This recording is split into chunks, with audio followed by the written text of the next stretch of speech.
Everything you're about to hear is for education and entertainment purposes only. Whilst we are licensed, we're not aware of your personal financial circumstances. Any advice is general advice. Equity Mates operates under Australian Financial Services Licence 540697. Equity Mates!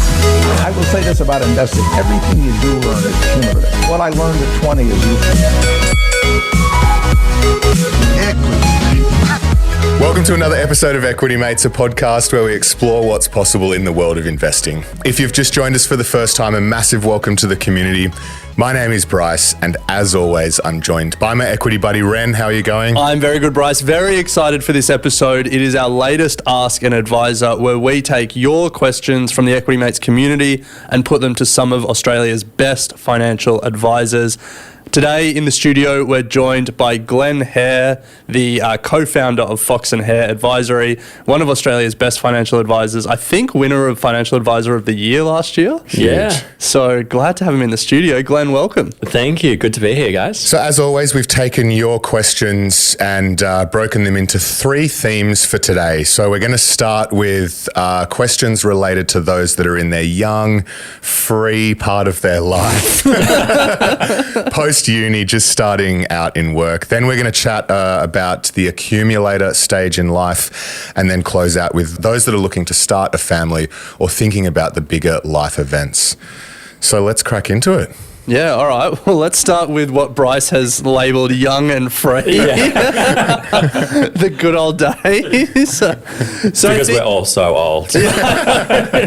Sure. Free then. Yeah. Before the drudgery of life becomes a burden. So I think, a lot of people listening, or a lot of people find our podcasts when they're sort of just finished uni, just finished their trade, they're working full time, and they're starting to earn more than they're spending for the first time in their life. So if someone comes to you as an advice client at that point, what are some of those first priorities, those first building blocks financially they should be putting in place? The first thing that comes to mind is a really clear cash flow strategy. Why is that? Because as you just touched on, Ren, this is the first time that this is the biggest amount of money that they've ever been earning. It's really important that they have really clear visibility over that. And in terms of touching on the free component, potentially this is the point. Not only they just started earning a good income, this is at a point where potentially their bills are going to be the lowest ever in their life. Yeah. Like maybe they're earning money and they have the opportunity to stick around at home with the parents, so their disposable income is massive. They're still eating food out of the fridge, or they've moved in with a few mates and they're house sharing, and they're still open to pre-drinking before they head out, so they're not paying $25. That's young and free. That's young and free. You're not paying $25 for a cocktail. You're paying $25 for a bottle of vodka. So their opportunity to make really smart decisions around their cash flow and have a really clear understanding in terms of what's left at the end of each month and do something with that is massive. I think we should just clip buying $25 bottles of vodka and then running into their opportunity to make smart decisions is high.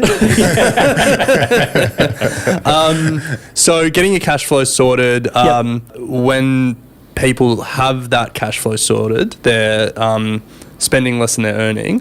Any first steps in what they should do with that? So I'd love for them to be considering investing in the stock market. And why the stock market potentially over property? You can start small, right? And that's one of the key advantages. You can, if your disposable income is $500, $1,000, or if you've got the opportunity to live at home, it could be significantly more than that. Putting funds in the market is going to have a huge compounding long-term impact on that overall wealth position, and also acknowledging that someone that's just fresh out of uni or fresh out of a trade may not have a really clear understanding in terms of what the goals are. And this is a big risk that I do see a lot, for a lot of those that are young and free, in that because we're not clear in terms of what the goals are, we then just blow the cash. So being really disciplined around consistently investing a regular amount on an ongoing basis, not being super clear and potentially in terms of what those goals are, will enable you to have more choice in the years to come. 5 years into your job, you might be like, okay, cool. Actually, property is something that I'm keen on. I want to get my own place. I'm sick of my roommates or whatever the case may be. You've then built a really nice nest egg to give you that choice to move on that goal, if that's the goal for you. So sticking with the same persona, just out of uni, 12 months into a full-time work, bit of free cash flow, how should we think about debt management? So the consumer side, I came out of uni with a bit of credit card debt, but also HEX debt is there. And then thinking about, I guess, good debt, in terms of either leveraging into the stock market or thinking about property. So talk us through how we should think about that at this stage. So I'll start on HEX debt. So over if I think about the last 10 years, it's really the last probably 2-3 years that HEX has even been a conversation with our members. Prior to that, you're paying 1 or potentially less than 1%, or the debt was being indexed at such a low percentage. This financial year, so next year, it's probably going to go up by around, well, who knows, if you've got a crystal ball, around 3-4%. So it's going to go up at a much lower point than it did last year or the year before, around that 7%. So it becomes a question around, okay, should I be paying off HEX that's being indexed at 3 or 4%, or could I put my money in something else that's going to generate a greater return? Whether that be property, even a high interest savings bank account at the moment would give you more than that, or obviously the stock market. So HEX for probably a 24-month fleeting period was like, crap, that really stung. Now it's starting to come back to more questionable levels around, is this or is this not a priority? In terms of consumer debt, credit cards, personal loans, car loans, coming out of uni with a bit of debt is okay, but we want to be smashing that down as fast as possible. Like if we're racking up debt on a credit card and we're paying interest on that credit card at 20-25%, there's not a great deal of point in putting money in a high interest savings account that's giving us 4 or 5% and then paying 20 on the other side. So we want to reduce that. Similarly with personal loans, there's potentially an opportunity to consolidate your debts through a personal loan. Sometimes they come in at around 10-11% at the moment, so ideally paying off a little bit less interest. Another opportunity that we've certainly seen work quite well with those that have been in a position where they've accumulated a little bit of consumer debt is have a chat to the provider. So have a chat to whoever's given you that credit card and say, hey, I'm trying to get this paid off. Can you give me an interest-free period? Can you reduce the interest rate for a period so I have a greater chance of paying it off? And in my experience, most of the providers have been willing to play ball. And that could just simply be one conversation for them to change what that interest rate is. Mind you, if you are successful in that and you manage to get 12 months with no interest, you've got to use that 12 months. You want to use that 12 months and really smash that down. The other one, for the car lovers on the phone, I get really nervous when young people go out and buy a brand new car and take out a huge car loan. It can set them back years, right? And for those listening that have a car loan, please don't lose heart and go, what have I done? It just being conscious about the fact that you are, paying interest on that debt, and you're paying interest on debt that's attributed to an asset that will likely go down in value. So just thinking about if you were to take out a $30,000 loan to invest in the stock market versus a $30,000 loan to invest in a car, your future you in 3-5 years' time is going to look at those decisions very differently. Definitely. Yeah. Challenging. Yeah. Let's turn to property, speaking of challenging. And I want to preface this question with something I heard recently on the You're in Good Company podcast. They were speaking about something that's been labelled the Coachella effect. So obviously come out of the US. And essentially what researchers have found is even as cost of living crisis is biting, interest rates are rising, and young people are feeling more and more hopeless about their financial situation. What that has translated to is actually young people spending more on things like Coachella, and the researchers attribute it to this feeling of like, well, I'm never going to be able to afford a house or reach my financial goals anyway, so I may as well just say F it and spend. Yeah. So for people that are feeling that Coachella effect, feeling like their goals have never been further away, and in Australia, property is a big one. Yeah.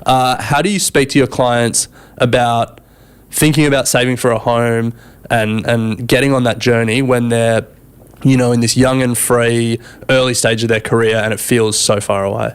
Yeah, great question, and something that comes up quite regularly. Although I can't relate to Coachella, I'm a bit more of a Tomorrowland kind of guy. Nice.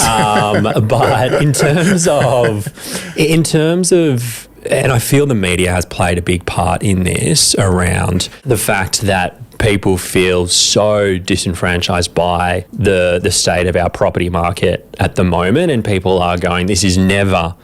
I'm never going to be able to get on the ladder, and therefore just kind of putting their hands up in the air. And that really worries me, in that if you have a really clear game plan in line with a really clear goal, then you can purchase property. I'm not denying the fact that it's going to be hard. I'm not denying the fact that there is huge issues, systemic issues in our property market here in Australia, but you can do it. And in terms of how you go about it, being really clear on the goal. So first, in property is a broad spectrum. So, but kind of being really narrowing it down. There's the investment property. So if you're in those early years, considering an investment property and rent vesting, for want of a better word, is certainly a viable option to get you on the property ladder. So renting where you want to live, but purchasing an investment property to enable your money to work as hard as possible, taking advantage of leverage, but also thinking about the fact that, again, if you are in those youngest years and you still are potentially at home, your capacity to save the deposit is fairly significant, in that your disposable income could be quite high. And if you are focused on the home over the investment property, and there's pros and cons to both, think about what would be the entry point for you. So don't think, all right, I'm never going to buy the huge 4-bedroom house where I'm going to have start a family potentially. Think about what would be a really good first stepping stone. Is it a one-bedder in the city? And if it's a one-bedder in the city, have a look on realestate.com, have a look at the properties that have sold in the area that you want to purchase. Have a look at some of those price points. Don't look at what's for sale. Have a look at what's sold, because that's going to give you a much clearer indication in terms of what things are actually going for, and work backwards from that. So if you're looking at let's just say a $700,000 one-bedroom apartment, then in order to get a 10% deposit, you need $70,000. Right? So then if you go, okay, I'd be really happy for my first home to be a $700,000 one-bedroom apartment. It's not the forever home. And then I have a chat to a mortgage broker and I go, okay, $70,000 is the target. You've then got a really clear indication of what success looks like. And if you go to Coachella or Tomorrowland, then that may push that goal back by 6 or 12 months. But if you don't have a clear goal, going to Coachella or Tomorrowland, it's going to have absolutely no impact on the goal because you don't have a goal. Yeah. And the goal may shift, and that's okay, but really try and be quite definitive about what success looks like, so that you know whether you're progressing or not, and the decisions that you make from a lifestyle perspective will have an impact or not.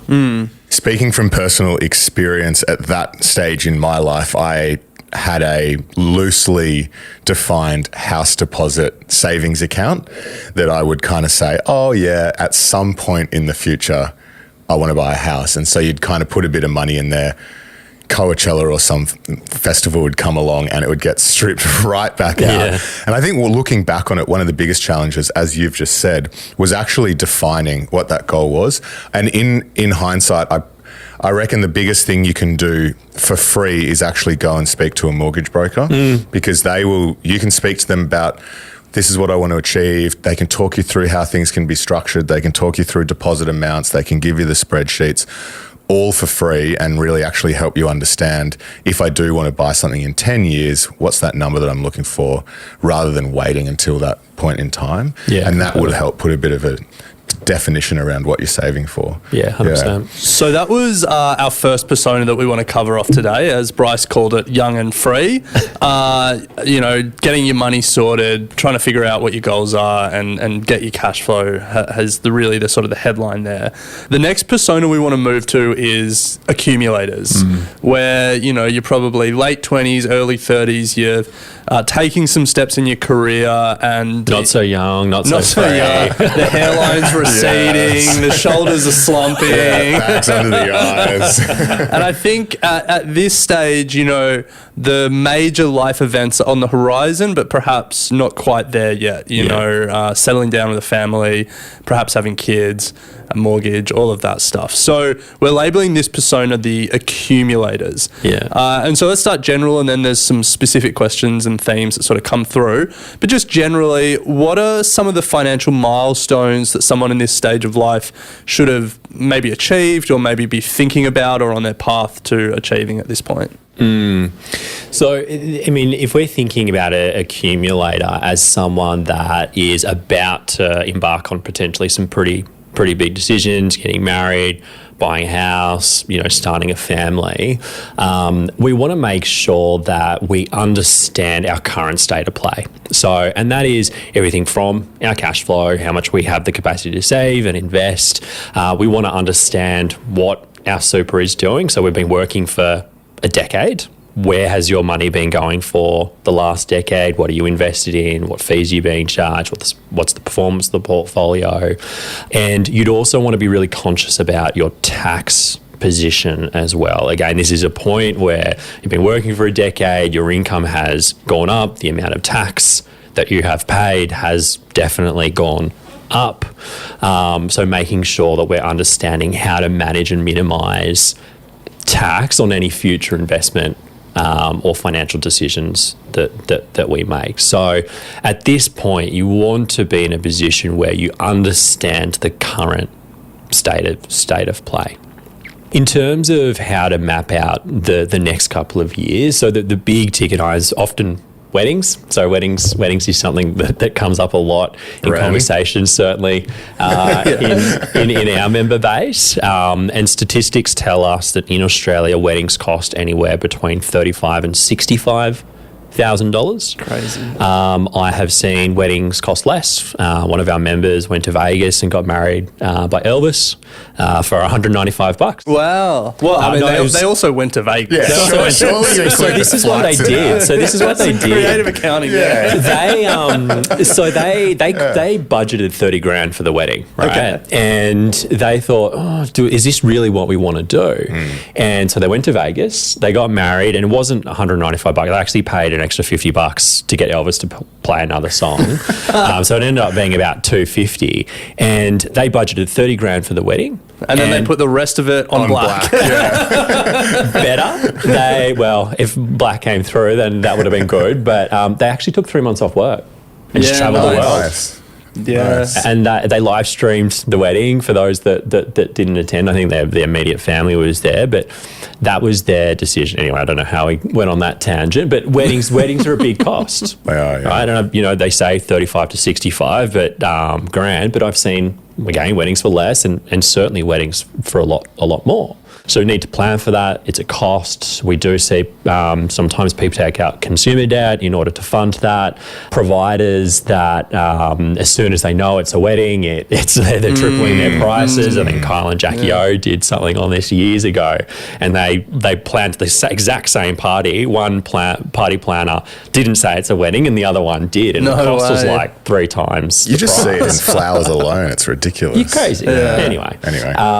Everyone's decision. There's no right or wrong. It's whatever feels right for you. The next is buying a property. This is typically when people start to get a little bit more serious. Broad generalisation around what the property play is going to be.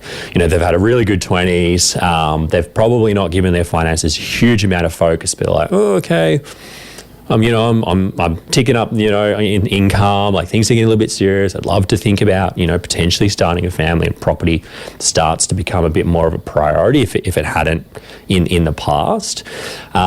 You want to have a really clear understanding of what success looks like. So if we come back to the milestones, probably no different to the person fresh out of uni, we want to be thinking about that property play, but looking at it over the next 5 years. And what I mean by that is around that period is when people start to think about, okay, am I comfortable renting if I were to start a family?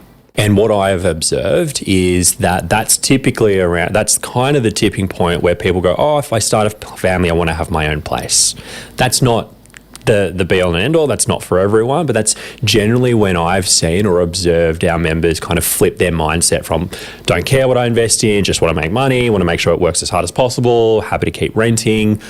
When the baby conversation happens, that's when things start to change a little bit. So if you're looking at property, we don't want to be just looking at the next 12 months. We want to be looking at, okay, can I envisage myself and my partner in this property with a little one? And if it is a one-bedder or a two-bedroom apartment, for example, how long are we comfortable to be in a one or a two-bed apartment with a little one? And that might be until they start school, and then the conversation progresses like, okay, potentially at that point we may need to upgrade the property, but we also need to think about catchment areas in terms of schooling for the kids.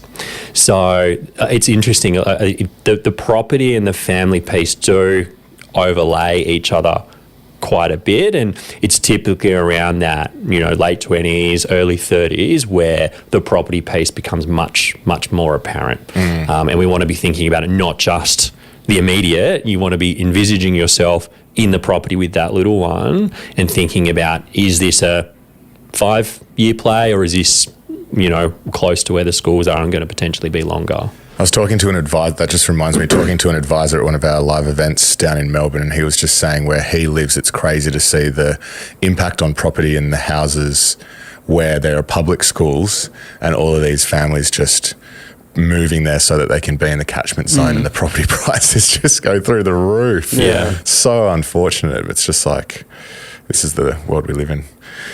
Anyway, side note. Remember, we're not young and free anymore. We're not young and free, yeah. So what are the core principles at Fox and Hare when it comes to just actually building wealth? Like, do you have certain savings rates that you're trying to, get towards? Not so much products, but just like, core principles or philosophies that drive your wealth building strategies.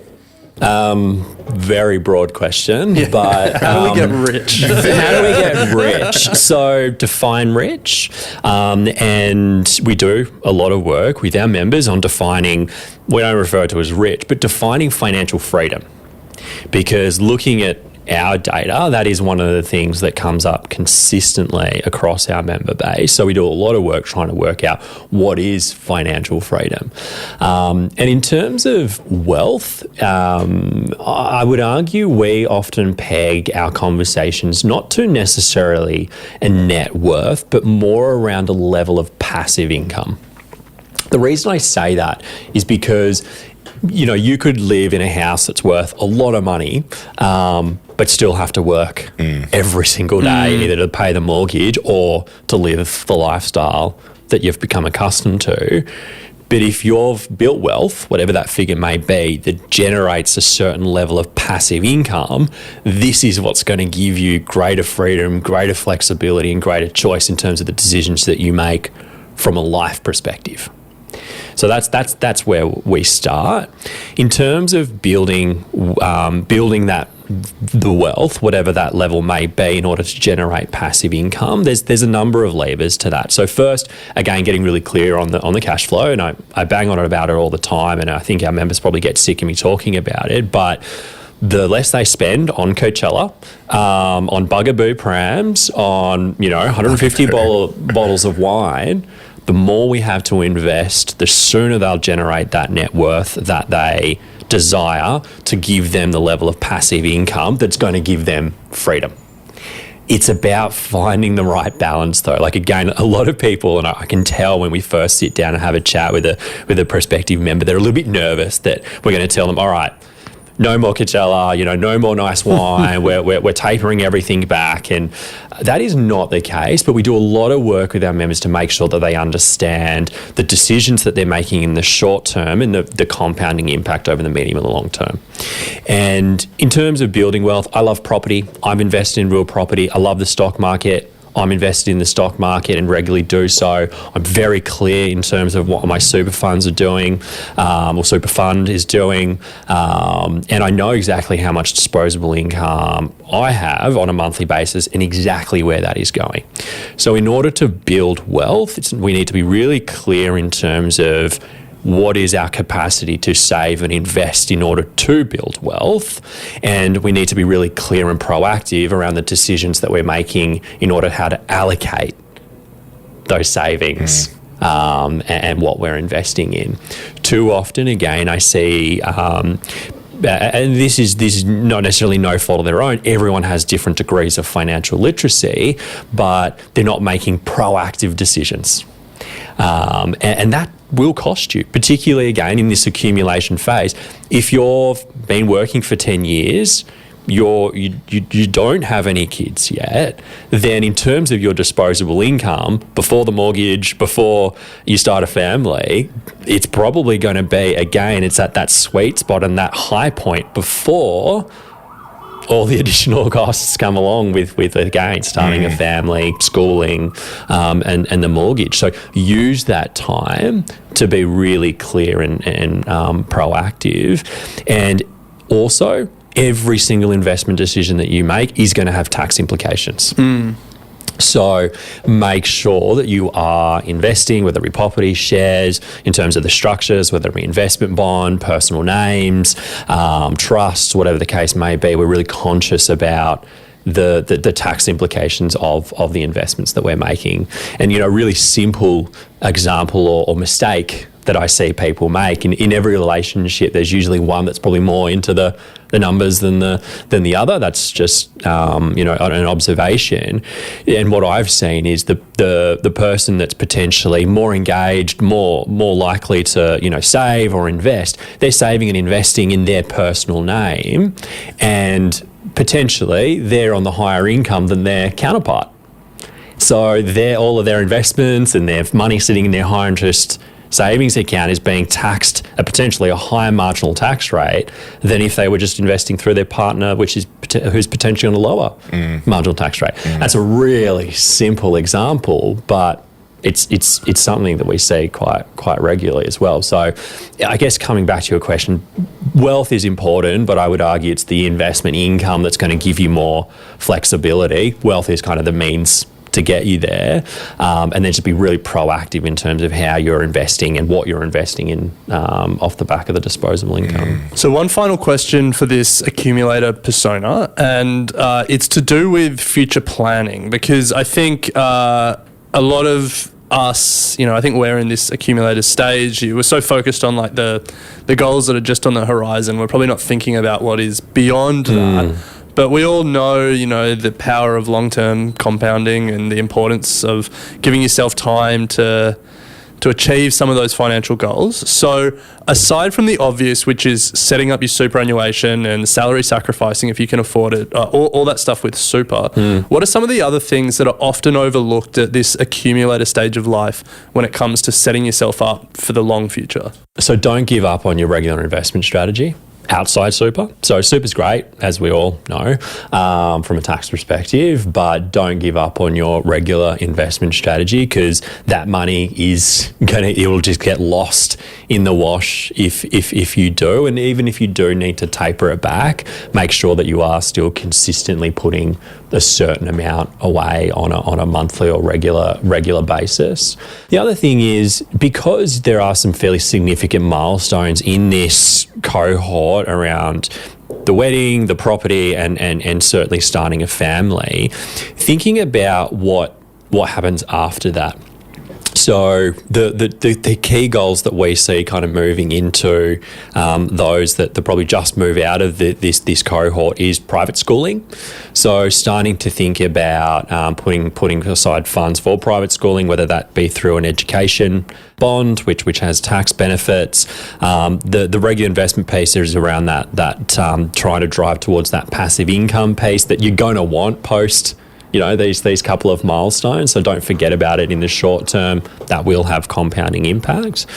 Something that gets overlooked, and it's not the most exciting piece of work that we do, but it is something that we talk about regularly with our members in this cohort, is thinking about insurance. And I know that's probably going to put a dampener on the conversation, but if you're taking out debt, starting a family, something doesn't go quite to plan, you've got to make sure that you understand what insurance you do have and what insurance you don't have. So like all of your other financial decisions, being really clear around what that random default stuff is through your super fund and whether you're comfortable with it. You're paying for it, so you may as well know what it's doing, but then making a proactive decision around, okay, there's a lot of reliance on my income to keep all of this happening. How do I make sure that if something did happen, that'll continue to come through? Well, Glenn, we're going to take a very quick break, but just a reminder that if you want to chat to Glenn and the team or any of the advisors in the Equity Mates network, head to equitymates.com/advice. There's a form there that you can fill out with all of your information, and we'll make sure that we connect you with Glenn or an appropriate advisor. But we're going to take a quick break, and on the other side, we're going to unpack setting up for a family and big milestones later on in life. We'll be right back. Welcome back to Equity Mates. We're here with Glen Hare from Fox & Hare doing an Ask an Advisor. Now, Glenn, to close out this episode, we want to talk about setting up a family or those sort of big decisions later on in life. So we'll start with estate planning. What considerations need to be taken into account when you're in that accumulator phase thinking about a family? Yeah. So an estate plan is really to ensure that if something were to happen to you, your loved ones would be taken care of. So the three key things that stand out to me is make sure that you know who the nomination is on your super fund, so that if something were to happen to you, those funds would be paid to who you had nominated on your super fund, and it'll make sure that the process is much smoother. Where do you do that? So you have to complete. So you have to complete a form, and super funds require that the form is physical. So you need to find a printer somewhere, and it also needs to be witnessed twice. Okay. Do you do it when you set it up? You can do it at any time. You can do it when you set it up, but you can do it right now if you've had a super fund for a decade. Okay. So make sure that you nominate who you want those funds to go to. Again, it just ensures that if something were to happen, it would happen in a much more smooth manner. The second is life insurance. So you can again nominate a beneficiary for those that have insurance through their super funds. It can be a fairly even the default cover can still be a fairly significant sum of money, potentially hundreds of thousands of dollars. So again, nominating a beneficiary on that policy inside your super fund or elsewhere if you have a policy that's not a default cover. And the third is an estate plan. So speaking to an estate lawyer and making sure that, again, a really clear will was drafted so that if something were to happen, your finances would be managed in the way that you would want them to. So they're really the key three components, and it might be it's potentially a fairly simple, we're still not so young, not so free, but our lives haven't gotten that complicated yet. It could be a fairly simple and not ridiculously expensive process to do so, and it just means that if anything were to happen with your family, obviously going through a lot with your passing, everything would be taken care of and be a much smoother process. So I'm going to put my hand up. I haven't done any of those things, and I see a lot of ads for like Will Safe. Yeah, no, Safe Will, and like other services like that. Yeah. Are they legit, or do you have to actually go to a lawyer? For all the will safe listeners, They might be a lawyer. I don't know. I don't want to disparage them. One of our mates used it and set it up. But is it legit? Because you can't You'd just hope so. you can't just write a note saying I leave all my assets to Bryce and sign it. That doesn't stand up, I don't think. So I think it's legal. I am not an estate lawyer. Yeah, okay. Neither am I, if you haven't guessed. But what I'm going to get Will Safe. I don't even know is that the real name. I don't know. Safe Will. Safe Will calling me. But I'm probably a little bit risk adverse in that for our members that reach out, we do refer them to a specific estate lawyer who will sit down with them and go through the process. This is not to say that some of those more cost-effective solutions won't result in the exact same outcome. Just my risk-adverse nature is that I'd prefer for you to pay a little bit extra and have a consultation with someone before going down that path. But now I've just looked up their website. They're backed by lawyers, so this is just a law firm. This has just turned into a big ad for them.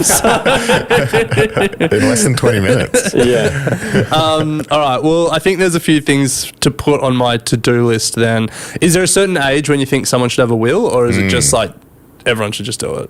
I think, the risk adverse in me would be everyone should do it.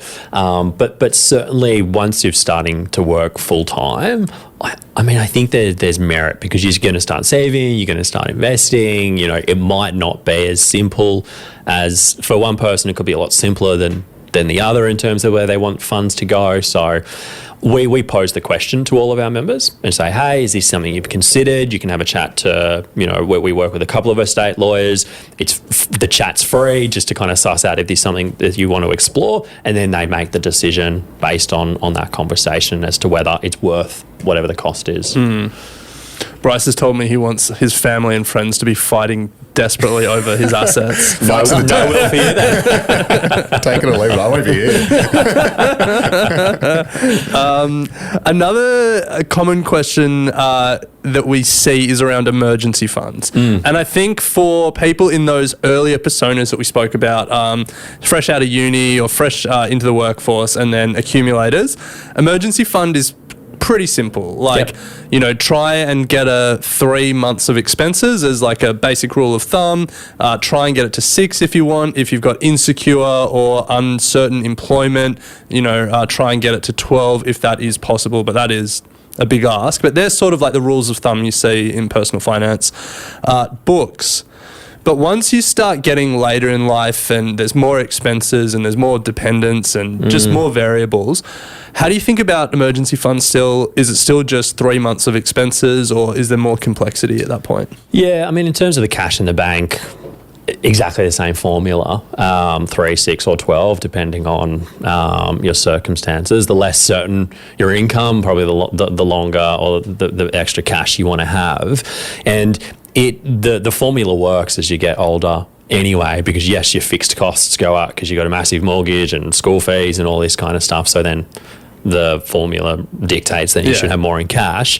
But great to have 3 months of cash sitting in a bank account, but if you don't have income protection, then what happens when that runs out? You start selling investments, you start selling properties, you start, that's when I've seen things, thankfully not at our firm, but I have seen things gone wrong. So it's good to have an emergency buffer. I'm on board with the formula. Don't forget about your income protection. I'm going through the process of doing all the life insurances at the moment, and it's been eye-opening to see the difference between the default cover that I had in super or would have had in super versus what was actually massive required. What dollar-wise, what cover did you have in super and what cover are you going to get?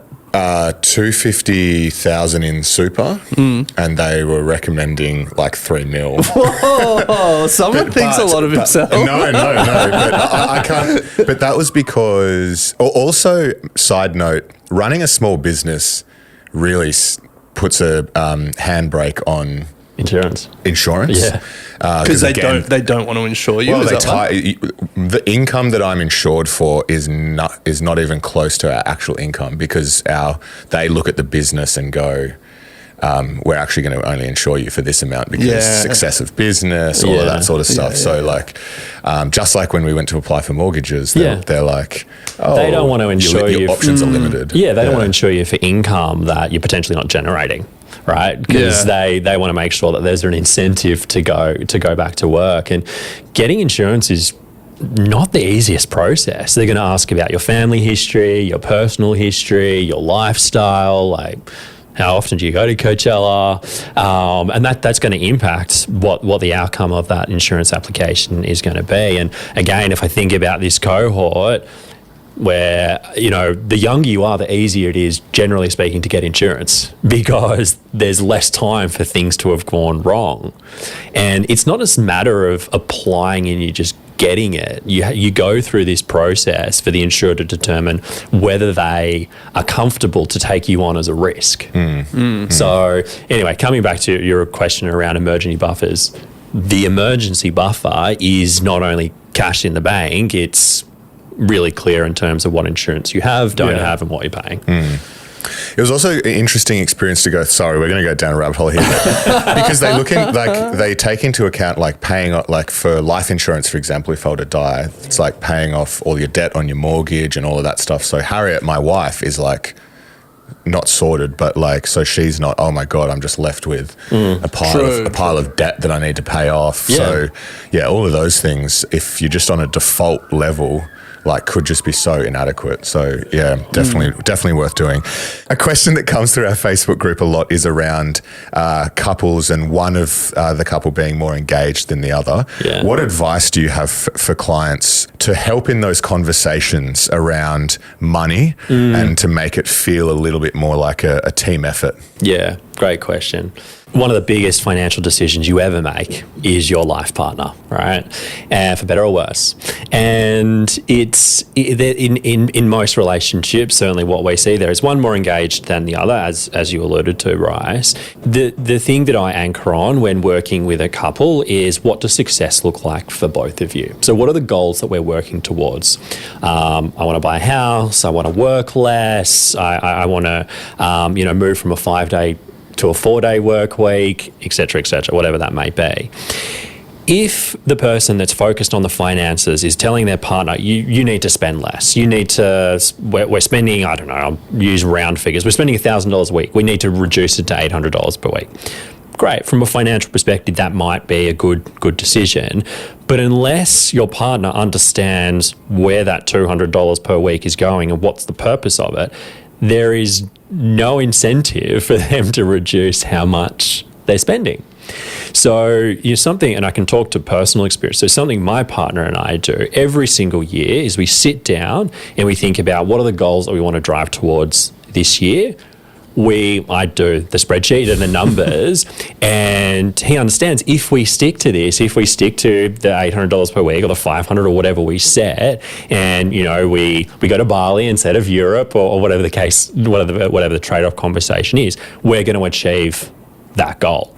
So he doesn't need to be in the day-to-day. There's only usually one that's in the day-to-day, but he knows that if we reduce our spending by $100 per week, we're also going to be able to invest more, which means that in X amount of years, we'll be able to move down to 4 days instead of 5. So tying it, just spending less for the sake of spending less means absolutely nothing.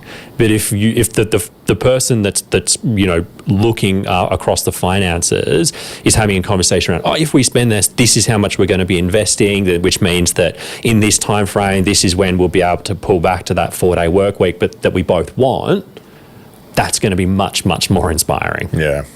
When do you know you're ready to have kids financially? Nice. I think this is the question. Is there a dollar figure? Is there a percentage of income saved? How much does a kid even cost? Yeah. I think obviously people can make things work at any time and in any circumstance, but how do you sort of get clients to that point? So the thing that I anchor on when chatting to young couples that are looking at starting a family is first and foremost kind of try and work out what the costs are. biggest cost is the fact that typically the household will go down from from 2 incomes to 1. So it's not necessarily the pram or the best car seat or whatever the case may be. It's that costs money, but it's the household going from 2 to 1 income. So what we would do in that circumstance is work out, okay, over that 12-month period, and I always plan for 12 months. Why is that? Even if usually it is the mother that's taking time off, not in all cases, but if they choose to go, if they go, I only want to take 6 months off, and then I'm happy to get back into it, or 9, or whatever the case may be, we like to plan for 12. Why? That just ensures that there's space for them to take the time if they choose to. So we would never want to put ourselves in the position where we have to go back to work sooner than we feel that we're ready. So we plan for the 12. In terms of the cost, what we think about is what are the fixed costs over that period? What are the non-negotiables? The mortgage, the rent, the things like that. How much money do we need for that? And then how much do we need for the day-to-day? And we then make sure that we're really clear in terms of what the parental leave policies are at their employer. So if the employer provides 3 months, hypothetically, of paid parental leave, then we know we need to cover the cost or half the costs for the remaining 9 months. So beyond that, it's then a conversation around, okay, do you envisage going back to work part-time or full-time? And then if we were to go back part-time, can a part-time plus a full-time salary then cover the bills and expenses and things like that, moving forward, and then also taking into account childcare? So there's not a set figure. Yeah, it's not like 100 grand saved, you're good. No, because everyone's costs and incomes and things like that are different. But it is about being really clear. Make sure we understand what the parental leave policy is. Make sure, I would encourage you to plan for a 12-month period. Make sure that you've got enough money for the period that you're not on the 2 incomes to cover the bills and the day-to-day, so that the non-negotiables for the remaining 9 months. And then all said and done, that should be adequate to get you through that period. Think about what going back to work may look like. And this is a really challenging question, particularly for someone that hasn't even conceived yet. To think about taking time off and then going back to work is a big question. But think about, okay, maybe it is 3 or 4 days. Maybe it is part-time as opposed to full-time, and then think about how that would impact the overall cash flow position when you do get back. A lot to think about. It's cash flow. Everything comes back to cash flow. I think that's a nice place to end it. We started for people just entering the workforce. It's get your cash flow sorted, and then potentially decades later, as your life has completely changed, the message is the same. Yeah, it's cash flow. Yes, cash flow. In some ways, there's beauty in that simplicity. So cash flow enables you or gives you an insight in terms of what you can and can't achieve. Nothing else. If you're investing in an ETF that gives you 5 or 15% return, that is, if you can put $500 instead of $1,000 in that said ETF, that's going to have a far bigger compounding impact as to whether it's a 5 or 15% return. Yeah. As Morgan Housel wrote in one of his books, the biggest determinant of your future wealth is your savings rate. Well, that's a great place to leave it. If you have a question for Glenn or any of our other advisors, head to equitymates.com/contact. If you would like to have a conversation with Glenn or any of our other advisors, no obligation, free initial chat with the team to see if it is right for you, head to equitymates.com/advice and we'll connect you with the team. Plenty of Equity Mates are now in conversations with the Fox and Hare team and getting great results. So we do appreciate the time that you're spending with them, Glenn, and the time that you've spent with us today. As always, it's been an absolute pleasure. So thank you very much. Thanks, guys. You have been listening to an Equity Mates Media production. In the spirit of reconciliation, Equity Mates Media acknowledges the traditional custodians of country throughout Australia and their connections to land, sea and community. We pay our respects to their elders past and present and extend that respect to all Aboriginal and Torres Strait Islander peoples today. This podcast is intended for education and entertainment purposes. Any advice is general advice only and has not taken into account your personal financial circumstances, needs, or objectives. Before acting on general advice, you should consider if it is relevant to your needs and read the relevant product disclosure statement. And if you're unsure, please speak to a financial professional. The hosts of this podcast and their guests may have positions in the companies mentioned. Equity Mates Media operates under an Australian Financial Services Licence 540697.